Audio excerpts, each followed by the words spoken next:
Hi, welcome to my video. Alright, today we're going to be talking about lung cancer. And what is lung cancer, you may ask? Lung cancer is a cancer that begins in your lungs, obviously, and most often occurs in people who are smokers, who are in secondhand smoking, or who are exposed to or prone to certain toxins. It can also actually be in your family history as well, so you might want to check that out. There are two types of major lung cancers. There's a non-small cancer and a small cell lung cancer. Like I said, it's including secondhand smoking, exposure to certain toxins, and can be in your family history. Signs and symptoms of having or signs of getting lung cancer is, cough, often chronic cough, that is, that can produce with blood. Chest pains, wheezing, and weight loss. These symptoms often don't appear until the cancer is advanced. So when you see that coughing with blood or that very chronic and change in your cough, it could be some serious problems right there. And then like pain areas to where you are like in your signs and symptoms of getting your lung cancer is in the chest or on the ribs. It can be like a sharp cough or like a sharp pain. Your cough can be very chronic. It can be dry. It can be, with blood. And then in your respiratory area, you can have frequent respiratory infections and shortness of breath and wheezing. And then throughout your entire body, you are able, to have a very sense of fatigue, an ache, and a loss of appetite. Other common areas is like pressure, swollen lymph nodes, weakness, and weight loss again. Early signs and symptoms of lung cancer can be very persistent. It can be like in your change of cough that can produce your blood. And then you can also have pain in your chest or in your chest, back, or shoulders. But there are, with the radiation, with the lung cancer, there are treatments. There are several different types of treatments. You can do surgery, you can have chemotherapy, you can have radiation therapy or targeted therapy. People with small cell lung cancers are usually treated with radiation and chemotherapy. So with the different radiations, every radiation, you can have your surgery, and then you can do your chemotherapy and radiation therapy. Some people, it helps certain people, not everyone, so everyone is different when it comes to your radiation. But most commonly you hear the radiation therapy and the chemotherapy and sometimes, surgery.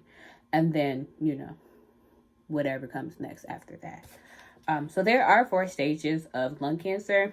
The first stage is where you have a lymph node on your chest, but that is just only bigger than 4 centimeters.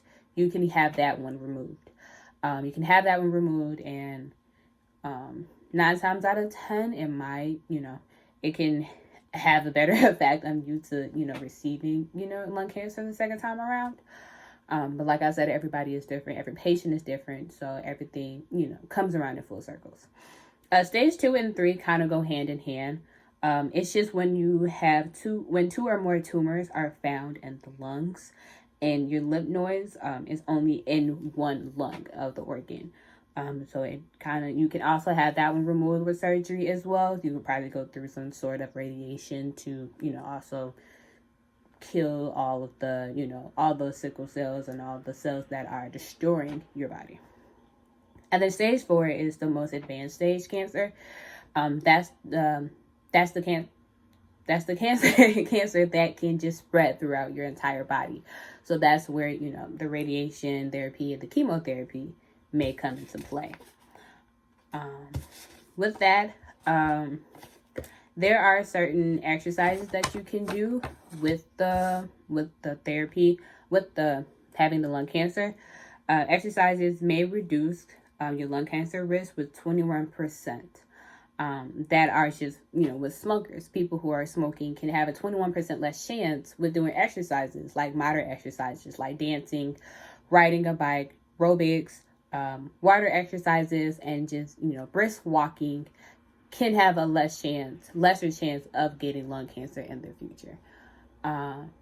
Just being able to, just be able to do something very active for 30 minutes or 3 times a week can have an effect on your, on your life with you smoking. For those who are in the stages of lung cancer, you are prone to have shortness of breath and, being able to feel tired after certain things. But just being able to go outside for 10 minutes for like 3 times and taking breaks in between your 10 minutes, to catch your breath and to catch your breath and bring you, back to yourself and to be able to continue that walk can also lessen your chances of, having lung cancer as bad as it is. Being able to get that exercise in and be able to be productive with your day can have a less effect on your body with your lung cancer, or going through your radiation or going through your chemotherapy. So just having exercises, just walking, maybe riding a bike, having water, doing water aerobics and brisk walking can have a lesser effect on your day. Doing that for 30 minutes, 3 times per week, or doing 10 minutes of a walk and having breaks in between can have a lesser chance on your body. So, well, that's all I got for you guys. Thank you for joining in my lung cancer video. Hope it helps you guys. See ya. Peace.